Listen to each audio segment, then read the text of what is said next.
नमस्कार दोस्तों, नोटिफ़िकेशन वाला में स्वागत है। तो दोस्तों आज हम एक नई वैकेंसी के साथ आ गए हैं, जो कि होने वाला है यूपी सीआईएसबीसी यूपी कोऑपरेटिव बैंक। इसमें बहुत सारे पोस्ट आपको देखने को मिलेंगे। इसका जो फॉर्म डेट है वो 25 अप्रैल से स्टार्ट हो रहा है और इसका जो लास्ट डेट रहने वाला है वो 15 मई रहने वाला है। इसका जो लास्ट डेट है फ़ी पेमेंट का वो भी 15 मई रहने वाला है। तो इसमें जो फ़ीस लगने वाला है जनरल और ओबीसी के लिए वो ₹500 है, एससी-एसटी के लिए ₹250 है और पीएच कैंडिडेट के लिए एक भी रुपए नहीं है। तो आप इसको किसी भी मेथड से क्या कर सकते हैं, इसका फ़ी पेमेंट कर सकते हैं। चलिए आगे देखते हैं। जैसे इसका जो मिनिमम एज लिमिट है वो 21 ईयर है और मैक्सिमम जो एज लिमिट है वो 40 साल है। इसमें टोटल जो पोस्ट आपको देखने को मिलेगा वो 2085 पोस्ट इसमें आपको देखने को मिलेगा।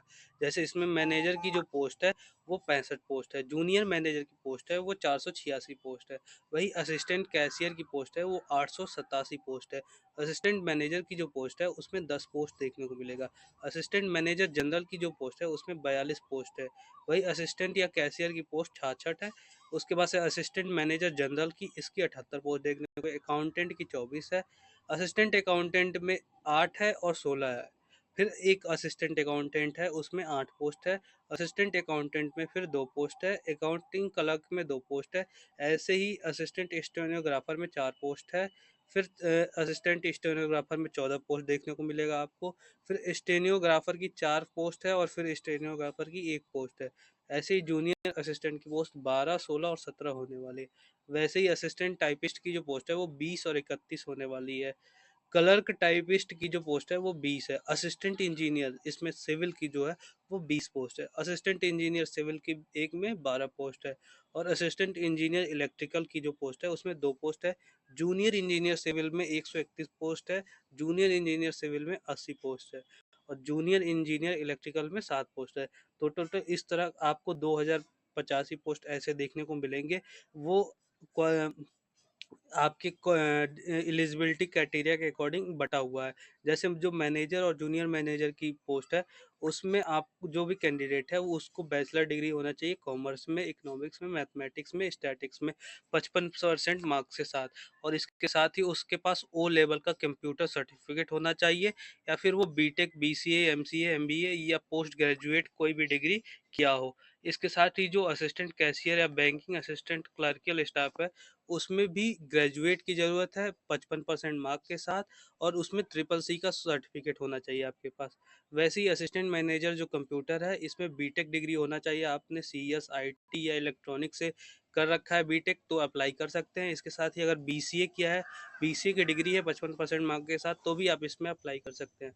असिस्टेंट मैनेजर जनरल की में आपको पोस्ट ग्रेजुएट डिग्री कॉमर्स में, इकोनॉमिक्स में, मैथमेटिक्स में है 55% मार्क के साथ, इसको आप अप्लाई कर सकते हैं। इसके साथ ही आपको ट्रिपल सी का सर्टिफिकेट चाहिए। फिर असिस्टेंट कैशियर की जो पोस्ट है उसमें भी क्या चाहिए कि कैंडिडेट के पास ग्रेजुएट होना चाहिए, 55% मार्क्स होना चाहिए, उसके साथ ट्रिपल सी का सर्टिफिकेट हो। मैनेजर में भी बीटेक डिग्री हो किसी भी स्ट्रीम से तो वो अप्लाई कर सकता है इस इसको। और उसके पास अगर वर्क एक्सपीरियंस है तो भी वो भी अप्लाई कर सकता है। अगर एमबीए डिग्री है तो वो भी अप्लाई कर सकता है, उसको प्रेफरेंस दिया जाएगा इसमें। वैसे अकाउंटेंट है, अकाउंटेंट में आपके पास बीकॉम का डिग्री होना चाहिए या फिर आप पोस्ट ग्रेजुएट डिप्लोमा किए हो अकाउंटेंसी में तो भी आप इसको अप्लाई कर सकते हैं। इसके साथ ही आपके पास ओ लेवल का सर्टिफिकेट होना चाहिए।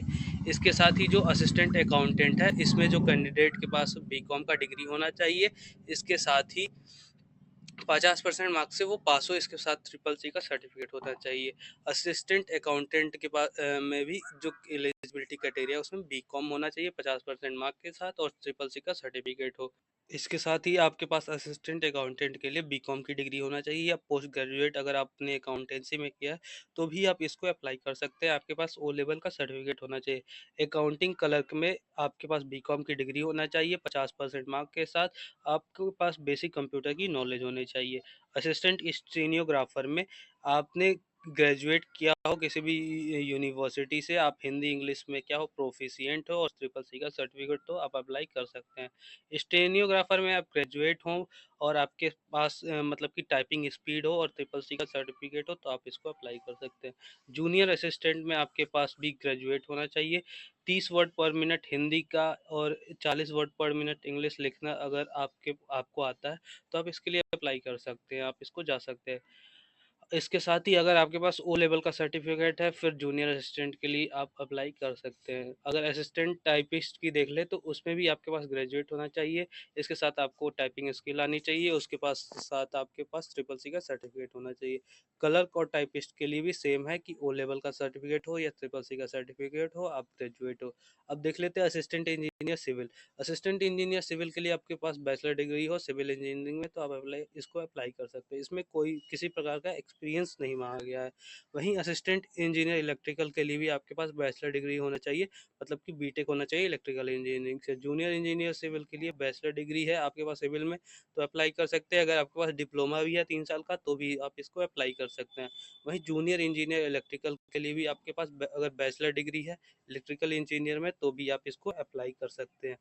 तो ये जो फॉर्म है वो 25 अप्रैल से स्टार्ट होगा, तो आप जा कर के इसको सीधा अप्लाई कर सकते हैं। अगर कोई भी दिक्कत आता है तो आप सीधे कमेंट बॉक्स में कमेंट कर सकते हैं, आपके जो भी प्रॉब्लम होगा उसको दूर किया जाएगा। इसमें जो सिलेक्शन प्रोसेस रहने वाला है वो कैसे रहने वाला है, तो सबसे पहले आपका रिटन एग्जामिनेशन होगा, फिर आपका इंटरव्यू होगा, इस उसके बाद से आपका स्किल प्रोफिशिएंसी मतलब टाइपिंग टेस्ट और जो भी टेस्ट वगैरह होगा वो होगा।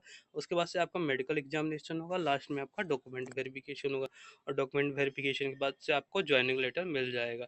तो इस तरह आपका पूरा सिलेक्शन प्रोसेस होने वाला है। 25 अप्रैल से ये स्टार्ट होगा। आप इसको अप्लाई कर सकते हैं। यहाँ इसका ऑफिशियल नोटिफिकेशन भी मिल जाएगा। आपको हिंदी में पढ़ना है तो हिंदी में मिल जाएगा, इंग्लिश में पढ़ना है, हम आपको इसका ऑफिशियल नोटिफिकेशन दिखा भी देते हैं। जैसे ये रहा इसका official notification, UP cooperative institution service board Lucknow की तरफ से ये पूरा इसका ऑफिशियल नोटिफिकेशन है कि मतलब ये भी जो जॉब रहने वाला है वो परमानेंट के लिए है। एक तरह से ये आपका गवर्नमेंट जॉब है, परमानेंट के लिए होने वाला है। तो आप देख सकते हैं पूरा अलग अलग मतलब कहाँ कहाँ लगने वाला है। ये जो देख रहे थे ना 20 पोस्ट एक ही पोस्ट में, जैसे असिस्टेंट टाइपिस्ट है तो अलग अलग दे रखा है, एक में 20 दे रखा है, एक में 31 दे रखा है, तो वो कहाँ कहाँ है तो आप यहाँ से देख सकते हैं। अलग अलग जगह पे लगने वाला है, जैसे डिस्ट्रिक्ट कोऑपरेटिव बैंक में लगने वाला है या तो यूपी कोऑपरेटिव बैंक में लगेगा, तो इसी वजह से अलग अलग पोस्ट दे रखा है। वैसे यहाँ पे जेई एई का जो सिविल का है वो भी देख सकते हैं कि UP state construction cooperative federation limited में लगने वाला है, या फिर आपका Uttar Pradesh state construction labour development cooperative federation limited में लगने वाला है। तो ऐसे अलग अलग पोस्ट इस वजह से दे रखे हैं, डिवाइड कर रखे हैं। प्रोसेस आपको सारा बता ही दिया है, फी पेमेंट कैसे करना, फीस पेमेंट वगैरह सब बताई दी, कितना फीस लगने वाला है, इसमें सब कुछ आपको बता दिया है। फोटो का साइज जो रहने वाला 4.5 सेंटीमीटर इंटू 3.5 सेंटीमीटर रहने वाला है, और सिग्नेचर जो करना है वो ब्लैंक इंक से करना है, काले पेन से ही। इसमें आपका थंब भी लगेगा। तो आप सारा डॉक्यूमेंट जब भरेंगे तो अगर कोई भी दिक्कत आता है तो कमेंट बॉक्स में कमेंट कर दीजिएगा। सिग्नेचर आप जो करेंगे वो पूरा कैपिटल लेटर में होगा, English capital letter of English will not be accepted. यहाँ पे जो सिग्नेचर होगा कैपिटल लेटर में अगर आप करते हैं पूरा, तो वो एक्सेप्ट नहीं किया जाएगा। Thumb impression of the left hand should clearly scan. अगर आप मतलब कि जो थंब इम्प्रेशन है उसको आपको साफ से स्कैन करना है, ना कि धुतला। धुतला होगा तो फिर आपका फॉर्म रिजेक्ट हो सकता है, और फिर आप अपना डिक्लेरेशन भरेंगे पूरा। आपको यहाँ ये रहा इसका ऑफिशियल वेबसाइट https://www.upcsibc.upsdc.gov.in पे जाके आप सीधा इसको अप्लाई कर सकते हैं। ये इसका ऑफिशियल वेबसाइट है।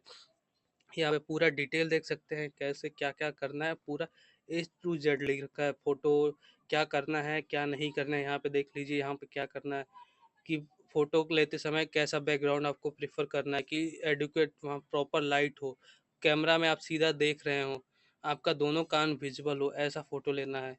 फ़ोटोग्राफ पासपोर्ट साइज़ का होना चाहिए। तो ये सब इन सब बातों का ध्यान रखिएगा। अपलोड करना है ये सारा बात आप यहाँ से देख सकते हैं। अब इसका एग्जामिनेशन पे आ जाते हैं, तो इसका जो एग्ज़ाम होगा प्रिलिमिनरी एग्ज़ाम होगा वो 100 क्वेश्चन 100 मार्क्स का होगा। इसमें आपको टोटल 1.5 घंटे मिलेंगे। फिर इसका जो मेंस एग्ज़ाम होगा तो इसमें 120 क्वेश्चन रहेंगे 200 मार्क्स के, इसमें आपको पूरे 2 घंटे मिलने वाले हैं। तो अब ये फॉर्म्स की संख्या पे, अगर फॉर्म ज़्यादा हुआ तो आपका प्री एग्जामिनेशन होगा, फॉर्म की संख्या ज़्यादा नहीं होगा तो सीधा आपका मेंस एग्जाम होगा। तो आप वहाँ से जा कर के देख सकते हैं। अब देखिए यहाँ पे पूरा वही पूरा डिटेल दे रखा है। अगर इसके बाद से आपको कोई दिक्कत आता है तो कमेंट बॉक्स में कमेंट करिए, आपको कमेंट जो भी प्रॉब्लम होगा उसको दूर कीजिएगा। और इसके साथ ही आप अपने दोस्तों को भी शेयर कीजिए, वीडियो को ज़्यादा से ज़्यादा अपने दोस्तों को शेयर कीजिए, ताकि इस दोस्तों को भी आपकी जानकारी मिल सके। तो मिलते हैं अगले वीडियो में, तब तक के लिए टाटा बाय बाय।